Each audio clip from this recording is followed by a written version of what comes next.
Hey, is that other guy here? Are you sure? Okay, good, because I've got something to tell you. Hi. Some other guy impersonating me uploaded a weird video to my channel about how stacking doesn't increase signal. I've got to set the record straight. Welcome to Deep Sky Detail.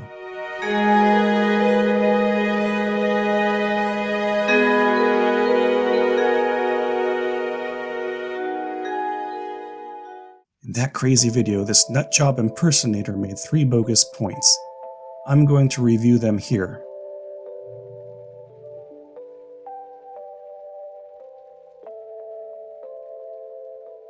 He then showed a video of my hero, Craig Stark, and completely misinterpreted everything. Let's see what Craig Stark said. So, how do we do things like boost our signal? Well, one thing that you can do, and we can debate whether this is truly boosting signal or actually reducing noise, but one thing that we can do is we can, just stack more images. Craig Stark is completely right. Stacking increases signal. Now, why did he say we can debate whether stacking increases signal or decreases noise? Why did he say that? Because he knows the truth. Stacking makes it easier to bring out the signal. It gives us more detail, which is the signal. Like the dumb in the previous video, I'm going to offer 3 pieces of evidence in increasing complexity. The first is purely visual. The second is based on real-world SNR calculations presented as a graph. And the third is based on the math obtaining a signal-to-noise ratio. Before I get into the evidence though, let's first define a few things. Signal on astrophotography is how close you are to measuring the true brightness of different parts of the deep sky object you're imaging. The rest is just noise. The sky glow background is noise. Your camera's read noise is noise. But the main thing to remember is signal comes from the deep sky object itself. It's what we're interested in. Okay, so let's get to point number 1. Let's take a look at a single 15-second light frame and a stacked image of 2,700 15-second light frames. Both have had an auto stretch applied. Look at all the detail you can see in the stacked image. The signal from the different parts of the galaxy is easily discernible. This is one thing that I think bothers a lot of beginners. They take a single subframe and they can't make out any of the details. They don't understand where the signal is. Well, you have to stack to bring it out. Point number 2 is taken from real-world data. In my last video, not this one this dumbass made, I talked about how I computed the signal to noise ratio of 1700 subframes. I could do this for individual pixels. The last video might be helpful in understanding all of this, so go ahead and check it out after watching this video. Basically, to calculate the SNR of a pixel, I just need to know the signal of the pixel and the noise of the pixel. I can graph that. The x-axis represents the number of stacked frames, and the y-axis represents the signal of the pixel from each stack. As you can see, when few subframes are stacked, the signal is sort of all over the place for each pixel. But critically, this isn't the real signal. As I pointed out in my last real video, individual pixels by themselves mean nothing. If all the pixels had the same value, it wouldn't be a very good image now, would it? So let's add another pixel in here that is from the same area of M101. Do you notice anything? Yeah, it has a different brightness value. The signal is not the average brightness of one pixel, but your ability to see the difference between the 2 brightness values. When there are only a few frames stacked, it's hard to see this, but as we stack more and more frames, the true brightness values start to emerge and you'll be able to see a difference between them. The noise is just the confidence that we have that the 2 pixels have different brightness values.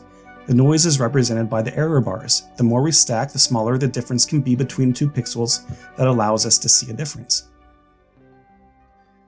Okay, point number 3 is just a simple mathematical explanation of the signal-to-noise ratio, or SNR. This is a little bit more math-based, but it is essentially the same thing that I plotted in point number 2. Signal is our ability to discern between 2 parts of an image. Noise hinders this. Let's say we have 2 pixels. One records 20 photons on average and the other records 25. The true difference between them is 5. Let's not do average stacking, but additive stacking. For argument's sake, we can ignore the fact that some kind of normalization will need to happen eventually to display it on an 8-bit monitor, but normalization really doesn't matter. When we only have one image in our stack, it's really hard to tell the difference between two values. But as we stack more and more images, you'll be able to see the difference. For example, if we stack 100 frames, pixel 1 will have a value of 2000 on average, and pixel 2 will have a value of 2500 on average. You'll be able to see a difference between the two pixels. This becomes really apparent when you stretch the image because you have more signal. Now, because there is some inherent randomness with the subframes, there will be some expected variation between the true signal of 5 and what we have in our stacked image. That affects the signal to noise ratio calculation. Basically, you take the signal of your image and multiply it by the square root of n to get the numerator of the SNR calculation. So as you stack, your ability to see the difference between 2 points doesn't increase linearly. I know that some of you who are mathematically inclined are already thinking, you might say, hey, your equation is exactly the same as that is from the previous video. The number of stacked frames could also be in the denominator. Also, variation in measurement is the definition of noise. That means stacking doesn't really increase signal. To that I would say, no. Remember, we have already defined the signal as how close you are to measuring the true brightness of different parts of the deep sky object that you are imaging. Each subframe contains valuable information for different parts of the image. Each subframe contains a little bit of signal that gets added up to create a lot of detail. In other words, each subframe has an independent measurement of the photons from different parts of the deep sky object, which in its purest sense is the signal. Stacking lets us see that. So what's the conclusion? Stacking increases the signal to noise ratio because it increases signal. At some point, some of you may be wondering, why is this even important? Why should I care? Well, let me just point you back to my first argument in the video. Look at the difference between these two images. I live in a Bortle 7-ish zone. Sometimes it feels like a Bortle 8 due to humidity and haze. But by stacking, I can bring out the true signal of M101. Stacking truly is amazing for bringing out the signal. Well, as you can see, I've thought about SNR for way too long. Check out my other videos if you haven't already, except that dumbass's video that was just posted. That guy was crazy. Thanks for watching.